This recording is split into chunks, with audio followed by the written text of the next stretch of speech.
한 목소리로 같이 고백하겠습니다. 나는 하나님 자랑, 하나님은 내 자랑하는 것이 꿈입니다. 한 번 더 고백하겠습니다. 나는 하나님 자랑, 하나님은 내 자랑하는 것이 꿈입니다.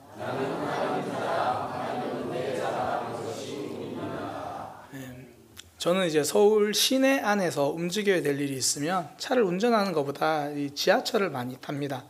사실 제가 서울 지리를 아직까지도 청량리 그리고 뭐 면목동 그 정도는 아는데 그 이상 넘어가면 이 길이를 잘 몰라서 내비게이션을 찍어야 돼요. 그럼 내비게이션 찍고 그거 보고 또 교통 흐름 보고 그렇게 신경 쓰는 게 힘들더라고요. 그래서 그냥 지하철은 뭐 어디 역에서 어디 역만 알면 되니까 앉아 있으면 돼요. 그럼 쭉 가니까. 그래서 환승도 저는 시간이 급한 게 아니면 그냥 최소 환승으로 가요. 뭐 한 2번 더 갈아타면 빨리 갈 수 있어도 한 번만 갈아타고 갈 수 있는. 가만히 앉아 있으면 가니까.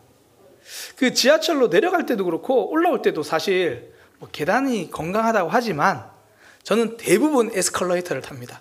가만히 있으면 올라가니까, 가만히 있으면 움직이니까. 우리의 삶도 좀 그렇게 계단 같은 삶 말고 좀 에스컬레이터 같은 삶이었으면 좋겠다. 뭐 제가 유독 게을러서 그런지 모르겠지만 가만히 있어도 올라갔으면 좋겠다. 왜 무빙워크 있잖아요. 요즘 뭐 어떤 지하철역에는 무빙워크가 있고 공항 같은 데 보면 왜 가만히 있어도 쭉 가는 거. 힘들고 지치면 짐 이렇게 놔두고 더 기대해 있어도 쭉 가는 되게 좋죠. 물론 한국 사람은 거기서도 걷습니다. 막 걷는데 왜 어떨 때는 진짜 뭐 짐도 무겁고 걷기 힘들 때 있잖아요. 그럼 그냥 있고. 제가 시도해 보진 않았지만 무빙워크엔 앉아만 있어도 아마 갈 거예요. 쭉 그렇게. 삶이 좀 그런 무빙워크처럼 그렇게 되었으면 좋겠다. 남들보다 빠르게 가는 건 원하지도 않아요. 처음에는 빠르게 가고 싶었는데 좀 시간이 지나니까 빠른 것부터 좋지만 그냥 가만히 있어도 이렇게 쭉쭉 이렇게 갈 수 있는 그런 삶이면 좋겠다. 그런 생각이 듭니다. 그런데 제가 어느 날 신앙생활, 믿음 생활을 묵상하다가 저의 믿음 생활이 이 무빙워크 같다라는 생각이 들었어요. 사실 제가 매일 막 신실하게 살고 항상 하나님께 순종하고 말씀대로 살고 그러지는 못하거든요. 하나님께 뭐 약속을 하고 그런데 그게 꼭 신년 다짐 같아요. 신년 다짐. 막 많은 다짐을 합니다. 근데 시간 지나면 흐지부지해서 내가 무슨 다짐을 했는지조차도 잃어버리고. 혹시 여러분들은 어떠세요? 뭐 하나님과 약속 잘 지키고 계시나요? 저는 약속을 지킬 때도 있지만 사실 못 지키고 넘어질 때도 많은데 돌아보니까 그래도 하나님이 저를 여기까지 인도하셨더라고요. 그러니까 제가 매번 막 신실하게 순종하고 열심히 달리고 그래서 여기까지 온 게 아니라 때로는 털썩 주저앉아 있었는데 때로는 그냥 그 자리에 머물러 있었는 것 같은데 하나님이 여기까지 인도해 가셨더라고요. 믿음 생활은 하나님의 인도라고 하는 무빙워크 위에서 하나님 인도 따라 가는 거구나. 나는 주저앉아 있는 시간도 있고 나는 어떨 때는 하나님 저 가기 싫다고 떼쓰면서 버티고 있을 때도 있었는데 하나님이 그렇게 나를 인도해 가시는구나. 그 송경민 목사님이 그 작사한 감사라는 찬양 가사를 보면 이런 고백이 있어요. 주님 감사해요. 주님 감사해요. 내가 여기까지 온 것도 은혜입니다. 그러니까 이런 거죠. 주님, 진짜 어떻게 보면 나는 신실하지도 못하고 늘 부족한데 하나님의 은혜로 여기까지 왔군요. 결국 신앙생활이란 나를 인도하신 하나님을 발견하고 나를 이끌어 주시는 하나님을 신뢰하고 그냥 하나님이라는 무빙워크 위에서 이렇게 인도되어서 오는 삶, 이것이 신앙생활입니다. 오늘 본문이요, 바울이 데살로니가 교회 성도들을 생각하면서 기도하는 내용인데 그 기도 내용을 가만히 보면 그래요. 이렇게 기도합니다. 하나님, 데살로니가 교회 성도들을 하나님이 다듬어 주세요. 데살로니가 교회 성도들에게 하나님이 능력을 주세요. 그러니까 하나님이 다 이끌어 달라고 그렇게 기도하는 그런 내용입니다. 한번 보겠습니다. 데살로니가후서 1장 11절에 보면요, 이렇게 기도한다는 거예요. 이러므로 우리도 항상 너희를 위하여 기도함은 바울이 데살로니가 교회 성도들을 향해서 기도한대요. 그 기도 내용이 다음 내용 보면 그렇게 됩니다. 우리 하나님이 너희를 그 부르심에 합당한 자로 여기시고, 그러니까 하나님께서 데살로니가 교회 성도들을 부르심에 합당한 자, 그러니까 이렇게 표현하면 되겠죠. 하나님의 백성답게 하나님이 만들어주세요. 그런 기도하는 거예요. 하나님, 우리의 삶, 믿음의 백성답게 하나님이 다듬어 주셔야 됩니다. 그렇게 기도하는 거고요. 그리고 그 다음에 마지막으로 모든 선을 기뻐함과, 사실 우리가 선을 기뻐할 때도 있지만 내 이익을 기뻐할 때도 많잖아요. 그런데 하나님 선을 기뻐하는 삶, 믿음의 역사, 믿음의 삶을 만들어가는 그 삶, 근데 그거 능력으로, 이게 하나님의 능력을 말합니다. 하나님이 능력 주셔서 감당하게 해주세요. 그러니까 지금 바울이 그렇게 기도하는 거예요. 사실 우리도 신앙생활 하면서 내 힘으로 안 된다는 거 진짜 많이 경험하잖아요. 그러니까 내 힘으로 내가 선을 기뻐하는 거, 믿음의 삶을 살아가는 거 안 되죠. 그러니까 말씀대로 살아가는 거, 이게 우리 보니까 그래요. 여기 앉아 계신 분들 중에서 저는 믿음 생활 제대로 안 할래요, 이렇게 다짐하는 사람은 없어요. 근데 잘해보고 싶은데 그게 내 힘으로 잘 안 되잖아요. 또 이게 내 힘으로 돼도 문제입니다. 이게 내 힘으로 안 되면 하나님 저는 이렇게 연약해요 그러는데 내 힘으로 되기 시작하면 이제 완악해집니다. 하나님, 나는 이렇게 지금 하고 있는데 저 사람은 저것도 안 하고 있고 이 사람은 저것도 안 하고 있고, 내 힘으로 되면 그때부터 완악하고 교만해져서 판단하고 정죄하기 시작합니다. 그러니까 믿음은 내 힘으로 안 되고 하나님이 능력 주셔야 됩니다. 그래서 바울이 그렇게 기도하는 거예요. 하나님, 하나님의 백성답게 하나님이 다듬어 주시고 믿음의 삶을 살아가도록 하나님이 능력 주세요. 그렇게 하면 데살로니가 교회 성도들이 하나님께 영광을 돌릴 수 있지 않습니까? 이들도 하나님께 영광이 되는 삶이 되지 않겠습니까? 그게 12절이거든요. 12절 내용이 그렇게 이야기하는 거예요. 제가 그렇게 기도해서 우리 하나님과 주 예수 그리스도의 은혜대로 우리 주 예수의 이름이 너희 가운데 영광을 받으시고 너희도 그 영광을 함께 누리기를 원한다.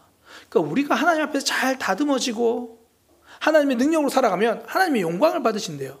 단순하게 표현하면 이렇게 되겠죠. 어떤 사람이 이제 뭐 회사나 이런 데 보면 꼭 저 사람은 왜 저러지 막 그런 사람이 한 명 있잖아요. 사람들이 잘 안 다가가려고 하고 말도 안 하려고 하고, 어떤 모임에도 있는 것 같아요. 혹시 없으면 그 사람이 나일 수도 있어요. 그런 사람이 있을 때 남들은 다 외면하는데 왜 먼저 다가가서 손잡아주고 품어주고, 그런데 알고 보니까 그 사람이 크리스찬이고, 기독교는 다르구나, 저 사람들 믿는 하나님은 다르구나. 그러니까 그 삶을 통해 하나님이 높아지는 거죠. 하나님 영광 받으시는 거예요. 뭐 사실 세상은 좀 발톱 세우고 살아가잖아요. 손해 안 보려고 하고 막 날 상처받은 사람도 상처 주려고 하고, 그런데 어떤 사람 봤더니 발톱 세우는 게 아니라 손 내밀고 살아가고 견디면서 살아가고, 지난주에 말씀처럼 견딤을 통해서 하나님을 증명하고, 근데 알고 보니까 그 사람이 크리스찬이고, 저 사람 통해서 하나님이 영광 받는 그런 모습이죠. 이게 이제 그들의 데살로니가 교회 성도들의 모습, 다듬어지고 능력으로 하나님의 영광이 드러나는 삶, 그리고 그들도 그 영광을 함께 누리는 것. 사실 이게 세상에서는 쉽지 않아요. 말씀으로 살면 우와 정말 대단한 이렇게보다는 때로는 바보같이 뭐 이런 얘기도 듣잖아요. 그러니까 세상에서는 그 영광을 못 누릴 수 있는데 우리 하나님은 그러시잖아요. 너 정말 잘했다. 하나님 인정해 주시잖아요. 그게 하나님 안에서 영광을 누리는 삶이거든요. 하나님이 우리 모습 보면서 그래, 신앙생활은 장안동 사랑의 교회 그 성도들처럼 하는 거지. 하나님이 그러는 거죠. 자랑하시는 거예요. 이런 모습이 욥기 1장 8절에 보면 나오거든요. 욥기 1장 8절에 보면 이렇게 말합니다. 하나님이 어느 날 사탄에게 네가 지금 내 종 욥을 주위에서 봤냐? 자세히 봤냐? 제대로 봤냐? 그와 같이 온전하고 정직하여 여호와를 경외하며 악에서 떠난 자가 세상에 없잖아. 하나님이 막 자랑하시는 거예요. 제가 설교 준비하면서 이 구절을 보는데 위로가 됐어요. 아, 저런 사람은 세상에 없구나. 아, 욥이니까 가능하지 세상에 없구나. 사실 우리가 저 뭐 구절 자체가 말이 그렇지 온전하고 뭐 악에서 떠나고 쉽지 않죠. 그래도 우리가 그런 소망은 있잖아요. 내가 하나님께 조금이지만 자랑할 만한 사람이 되었으면 좋겠다. 우리 그런 거 있죠. 특히 이제 뭐 부모님과 이 자녀들 사이에 부모님들이 자녀들의 모습을 보면서 언제 기쁠까 뭐 여러 가지 많겠죠. 뭐 용돈 줄 때도 기쁘고 용돈 줄 때도 기쁘고 뭐 용돈 줄 때도 기쁘고 뭐 잘할 때도 기쁘지만 그런 거 있잖아요. 자녀들이 남들 앞에서 정말 우리 아버지를 자랑하는 거예요. 우리 아버지가 교회에서 하나님 앞에 이렇게 섬기는 사람입니다. 저 그 모습이 너무 자랑스러워요. 우리 어머니가 이렇게 기도하는 분입니다. 정말 그냥 입에 발린 말로 하는 게 아니라 자녀가 남들 앞에서 부모님을 막 자랑하는 거예요. 그 모습을 부모님이 보면 얼마나 좋겠어요. 또 반대로 자녀들도 집에서는 맨날 엄마가 넌 할 줄 아는 것도 없고 아버지가 야 넌 지금 왜 지금 시간이 몇 시인데 빨리 나가야지 그러고 있는데 어느 날 길 가다가 저 멀리 엄마 아빠를 봤는데 남들이랑 대화하는데 우리 애가 사실 이런 애예요. 사실은 저런 애예요. 그렇게 막 자랑하고 있는 거예요. 그게 그냥 막 남들에게 막 이렇게 막 그 뽐내고 이럴 의미가 아니라 진짜 자랑스러워서 누가 나를 그렇게 자랑해 주니까 너무 감사한 거죠. 그러니까 우리가 말씀대로 살고 하나님이 우리를 다듬어 가시고 하나님의 능력대로 살아가면 우리의 모습을 통해 세상이 하나님을 알게 된다는 거예요. 그러니까 우리가 하나님을 자랑하는 거죠. 그리고 하나님이 우리의 모습 보고 그래 그거지. 하나님도 우리를 자랑하신다는 거예요. 지금 바울이 기도하는 내용이 그겁니다. 하나님 데살로니가 교회 성도들이 부르심이 합당한 자로 하나님 백성답게 하나님이 다듬어 주시고 그리고 선을 기뻐하고 믿음대로 살아갈 수 있도록 하나님이 능력 주세요. 그러면 그들이 하나님의 자랑이 되지 않습니까? 그들이 하나님을 자랑할 수 있지 않습니까? 그래서 나도 하나님 자랑하고 하나님도 내 자랑할 수 있게 그런 되는 삶. 그게 바울이 말한 두 가지예요. 하나님이 우리를 다듬어 주실 때 그리고 하나님이 우리에게 능력 주실 때 오늘 그 얘기를 함께 나누려고 합니다. 우리가요 하나님께서 우리의 삶 결국 하나님이 우리를 다듬어 주셔야 가능하거든요. 그러니까 첫 번째는 나를 다듬어 주실 하나님 앞에 서는 거예요. 앞서 살펴본 말씀인데요. 데살로니가후서 1장 11절 말씀. 우리 하나님이 너희를 그 부르심에 합당한 자로 여기시고 이걸 세번역으로 보면 의미가 더 정확한데 세번역 이렇게 됩니다. 세번역 보면 그것은 우리 하나님께서 여러분을 그의 부르심에 합당한 사람이 되게 해 주시며 하나님이 그런 모습으로 다듬어 주신다는 거예요. 그렇게 만들어 주신다는 거예요. 그러니까 우리가 하나님 백성답게 사는 것 내 힘으로 너무 힘든데 하나님이 나를 그렇게 다듬어 주신다는 거죠. 제가 목회를 하다 보니까 성도님들의 삶을 이렇게 보니까요 하나님이 그들을 다듬어 가시는 게 보일 때가 있어요. 근데 정작 본인들은 잘 몰라요. 사실 저도 그래요. 이게 제 삶에서 하나님 다듬어 가실 때는 잘 몰라요. 그래서 하나님 나를 다듬어 가시는구나 이렇게 생각하지 않고 아우 하나님 저 너무 힘들어요. 홍창건 집사님이 또 저 힘들게 해요. 뭐 그래요. 왜 그러냐면 다듬어 간다는 건 아픈 거거든요. 지능놀이 생각하면 돼요. 뭘 하나를 조각하고 만들려면 깎아내야 되고 덧붙여야 되고 내가 달라져야 하니까 그 시간이 많이 아픈 거예요. 다듬어지는 시간이 안 아플 리가 없습니다. 지난주에 이제 5월 15일 스승의 날이 있어가지고 이 전사님들이 이렇게 뭐 서로 이렇게 좀 찾아오시더라고요. 찾아와서 뭐 이제 인사드린다고 찾아왔는데 아니 인사하러 왔으면 감사합니다고 이야기만 하고 가지 와서 자기들 또 목회 힘든 이야기를 또 딱 하는 거예요. 그 막 이제 하니까 듣다 보니까 제가 또 이제 이야기를 해주잖아요. 한 전사님께 그런 얘기를 해줬어요. 지금 너를 힘들게 하는 그분 신학대학원 교수님보다 귀한 분이야. 너 지금 너를 힘들게 하는 그 사람 덕분에 너 사랑이라는 과목을 지금 배우고 있는 거야. 사실 신학대학교 가면요 사랑이란 단어가 헬라어가 어떻게 되는지, 히브리어가 어떻게 되는지, 어떤 상황에서 쓰여지는지는 배워요. 그런데 사랑이 정작 잘하고 사랑의 사람으로 다듬어지는 것은 현장에서예요. 제가 그런 얘기를 했어요. 지금 사랑하기 힘들지. 네, 어떻게 사랑해야 될지 모르겠어요. 그렇게 기도하면서 사랑이 뭔지 알아가는 거야. 그럴 때 있잖아요. 저 사람 사랑해야 되는데 마음 먹고 막 사랑하는데 어느 순간 자기 속마음 알죠. 하나님, 이거 제가 겉으로만 이러고 있는데 저 이러면 안 되잖아요. 또 어떨 때는 하나님, 오늘 홍창건 집사님 이야기했으니까 홍창건 집사님 제가 이렇게 사랑하는데 사실 사랑의 방법을 모르겠어요. 어떻게 해야 되죠? 그러면서 사랑을 배우게 되고 사랑의 사람으로 다듬어지는 거죠. 제가 그 전사님들에게 이렇게 조언해 줄 수 있는 이유가 뭔지 아세요? 제 일이 아니라서 그래요.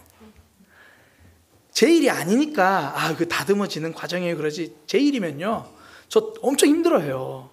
하나님, 오늘도 제가 홍창건 집사님, 이제 제가 김양희 집사님까지 봐야 되는데 너무 힘들어요. 이제 뭐 그러는 거예요. 자기 일이면 잘 안 보여요.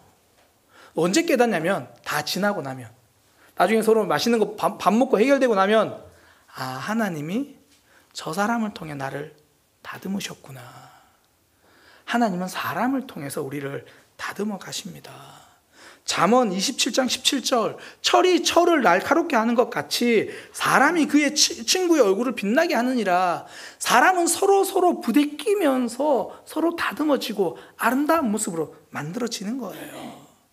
지금 내 곁에 있는 사람, 그 사람이 내게 힘을 주어서 나를 도와주기도 하지만 때로는 나를 힘겹게 해서 나를 다듬어주는 고마운 사람일 수 있습니다. 그러니 오늘 집에 가서 배우자에게 카네이션 달아주세요. 스승의 날, 저를 이렇게 다듬어 주셔서 감사합니다. 옆에 있는 친구로 인사하겠습니다. 감사합니다. 네. 나를 힘들게 하는 사람이 나를 다듬어가는 하나님의 손길일 수 있다는 거예요. 하나님 우리 그렇게 만들어 가십니다. 또 하나님이 우리를 상황을 통해서 우리를 하나님의 백성답게 만들어 가시기도 해요. 예수님이 비유로 말씀하신 그 잃어버린 돌아온 둘째 아들 이야기 있잖아요. 그 둘째 아들이 아버지의 집을 기억하기 시작한 때가 배고플 때예요. 누가복음 15장 16절 17절에 보면 잘 나오는데요. 그가 돼지 먹는 쥐염 열매로 배를 채우고자 하는데 주는 자가 없더라. 그래서 돌이켜서 아버지의 집에는 양식이 풍족하다. 품꾼도 얼마나 배부르게 먹느냐. 집을 나가서 아버지를 처음으로 떠올리는 순간은 배고플 때였어요. 배고픔이 아버지를 그리워하게 하고 찾아온 아픔이 하나님을 붙들게 하는 거죠. 힘든 상황 덕분에 믿음이 자랍니다. 그 일본의 경영의 신이라고 하는 그 고노스케 회장의 성공 비결, 저도 이거 설교 시간에 좀 여러 번 말씀드렸고요. 뭐 굉장히 유명한 이야기입니다. 이 기자가 이제 고노스케 회장에게 물은 거예요. 당신의 성공 비결은 무엇입니까? 그랬더니 고노스케 회장이 저는 3가지 큰 도움을 받아서 성공할 수 있었습니다. 그 첫 번째 도움이 뭐냐면 저는 가난했습니다. 2번째 도움이 저는 배우지 못했습니다. 3번째 제가 받은 도움은 제 몸이 약했습니다. 이게 성공 비결이라는 거예요. 저는 가난했기 때문에 노력하지 않으면 얻지 못한다는 것을 알았습니다. 저는 배우지 못했기 때문에 제가 만나는 모든 사람에게서 배우려고 노력했습니다. 저는 몸이 약했기 때문에 건강의 중요성을 어릴 때부터 알아서 건강 관리를 했습니다. 가난한 것, 못 배운 것, 건강이 약한 것, 이게 실패의 조건인 줄 알았는데 그걸 통해서 내 삶이 다듬어져 갔다고 이야기를 하는 거죠. 우리의 삶에 아픔의 상황 많습니다. 그런데 하나님은 그 모습을 통해서도 우리의 신앙을 깎아내시고 때로는 더해 가시면서 우리를 부르심에 합당한 자로 그렇게 다듬어 가시는 거예요. 다윗은요, 도망자의 시간이 있었기 때문에 하나님께 기도하는 왕이 되었습니다.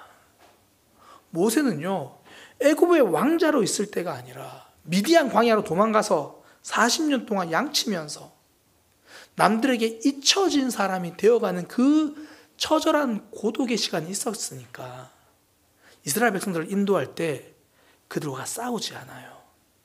오히려 하나님이 야, 모세처럼 온유한 사람을 봤냐, 그렇게 말씀하시는 모습이 된 거예요. 가끔은, 아니 어쩌면 우리 삶에서 더 유명해지는 시간보다 더 무명의 시간이 필요한 이유가 여기 있습니다. 나 정말 할 수 있는 게 없어요. 나 정말 내가 뭘 해야 될지를 모르겠어요.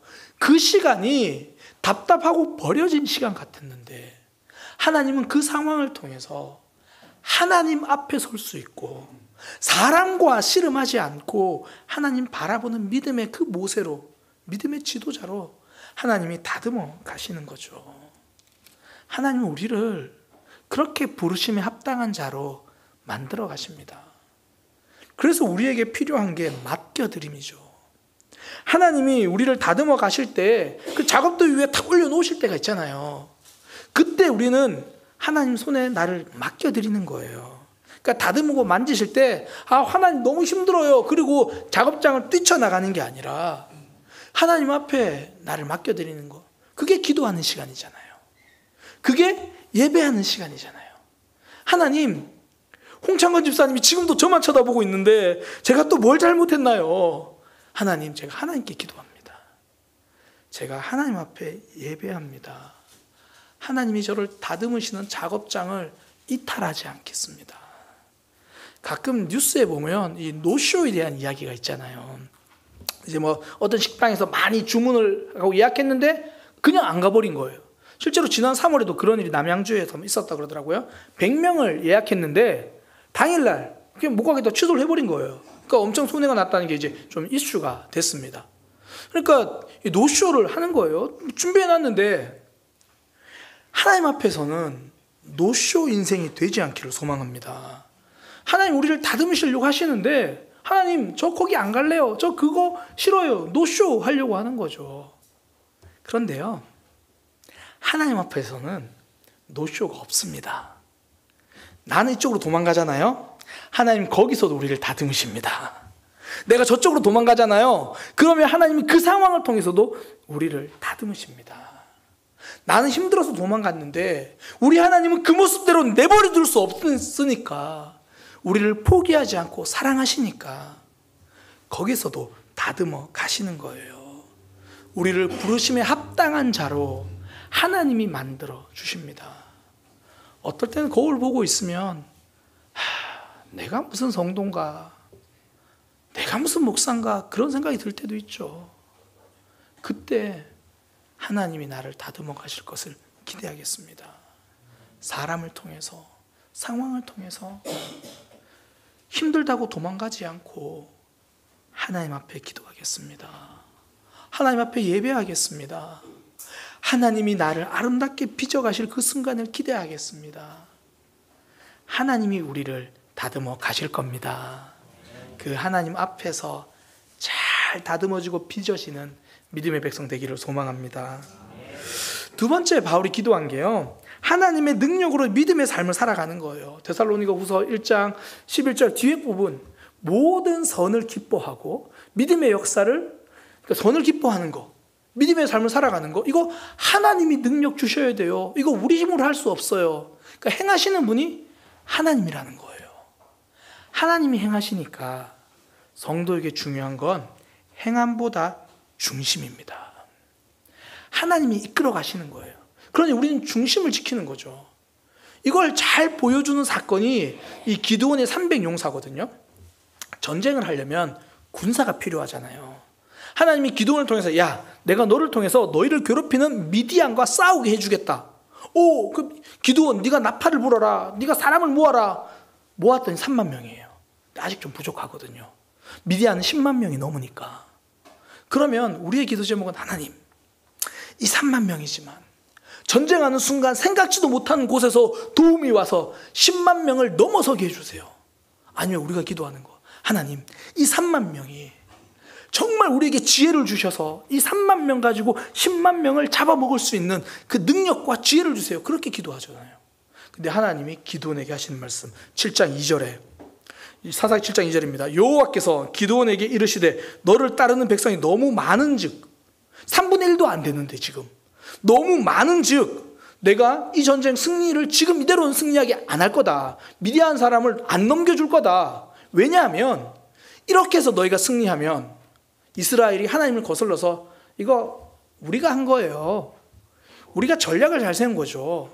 우리가 용맹하게 싸운 겁니다. 그렇게 한다는 거예요. 그래서 하나님은 300명까지 줄여버립니다. 처음엔 10,000명으로 줄이시더니 그 다음 300명을 만드세요. 이건 뭐 전략 문제가 아니죠. 300명 대 10만 명이니까. 이건 뭐 내 힘으로 할 수 있는 게 아니죠. 왜 그러십니까? 행하는 분은 하나님이시라는 거예요. 내가 너희에게 기대하는 건 하나님을 바라보는 중심이라는 겁니다. 능력은 그분에게 있으니 우리에게 중요한 건 중심이죠. 나는 하나님을 바라보겠습니다. 나는 지금 이 상황 속에서 하나님을 의지합니다. 하나님은요, 우리가 얼마나 대단한 업적을 쌓는가 그것을 보는 게 아니라 하나님 앞에 어떤 마음인가 그걸 보십니다. 여리고성 사건이 그래요. 여리고성 무너뜨릴 때 하나님이 하신 말씀 아무 말도 하지 말고 돌아라. 아무 말도 하지 않는 그 순간 하나님께 집중하는 거죠. 하나님을 기대하는 거예요. 하나님은 우리의 중심을 기다리고 계십니다. 이게 오병이어 사건이잖아요.